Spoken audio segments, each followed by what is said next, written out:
একটু ধৈর্য ধরতে বলুন, কারণ পে স্কেলটা এই 10-12 বছর পরে করা, অনেক রকম ক্যালকুলেশন আছে। আমরা একটা কমিটি দিয়েছি, তারা সবাই অবিরত কাজ করছে। আমি এক্সপেক্ট করছি রিপোর্টটা তো শীঘ্রই আমাদের কাছে জমা দেবে। তারপর একটা বাস্তবায়নের ব্যাপার আছে। আর যেহেতু অনেকদিন পরে সেটা খুব বড় রকমের রিভিশন দরকার হবে। সবচেয়ে বড় কথা অর্থের সংস্থান। তো আমরা দেখছি হতাশার জন্য মনে করেন ইমপ্লিমেন্টেশন ইনশাল্লাহ একসময় হবে। হ্যাঁ, না আমরা অত্যন্ত চমৎকার, আমরা অত্যন্ত স্যাটিসফাইড। ক্যাবিনেট সেক্রেটারি জানেন এই মিনিস্ট্রি নিয়ে কিন্তু একনেকে বেশ কথাবার্তা হয়েছে। একটা বড় প্রজেক্ট ছিল, আমরা জিজ্ঞেস করেছি যে কী হবে, লাভ কী হবে। আমরা দেখলাম যথার্থভাবে এটা ইচ্ছা হচ্ছে, এবং বিশেষ করে কোয়ালিটি, যে স্টেডিয়ামের কোয়ালিটির গ্যালারি, মাঠটা হয়তো তাড়াতাড়ি ঠিক হবে ঘাস টাস লাগালে, আরও ভালো লাগবে। এটা ডেফিনেটলি ভালো উদ্যোগ।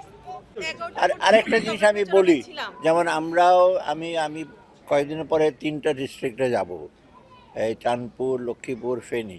আবার আজকে বেশ কয়েকজন আছে সিরাজগঞ্জে এখন যাচ্ছি। অতএব আমাদের দিক থেকে আমরা বলছি যে গণভোটটা আসলে দেওয়া, সবাইকে দিতে হবে ভোটে। এবং আমরা বলছি তার জন্য আমরা বলি এই জন্য যে আপনি দেখেন সংস্কার বলতে যে একেবারে আমরা যতটুকু করেছি, পরবর্তী সরকারও তো সংস্কার করবে। কোনো সময় কিন্তু বাংলাদেশের লোকের ভালোর জন্য কোনো ভালো করে সংস্কার, সবই হলো পার্টি বেস। যে পার্টি আসবে তার ম্যানিফেস্টো।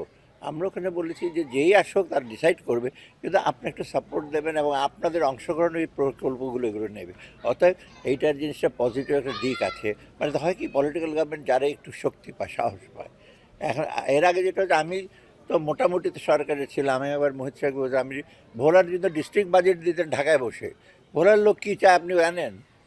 এখানে আবার ঠাকুরগাঁ চাইবে স্কুল, ভোলাতে যাবে ব্রিজ, আপনি ঢাকায় বসে দিতেন। আমাকে বলে, আমি তখন গভর্নর ছিলাম, তখন বলে না এটা আমরা ঠিক করেছি। অতএব এই যে ভোট যে দিলে, তখন আপনাদের আলোচনা, এটা উদ্দেশ্য কিন্তু ওইটাই।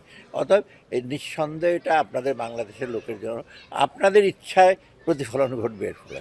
ঠিক আছে।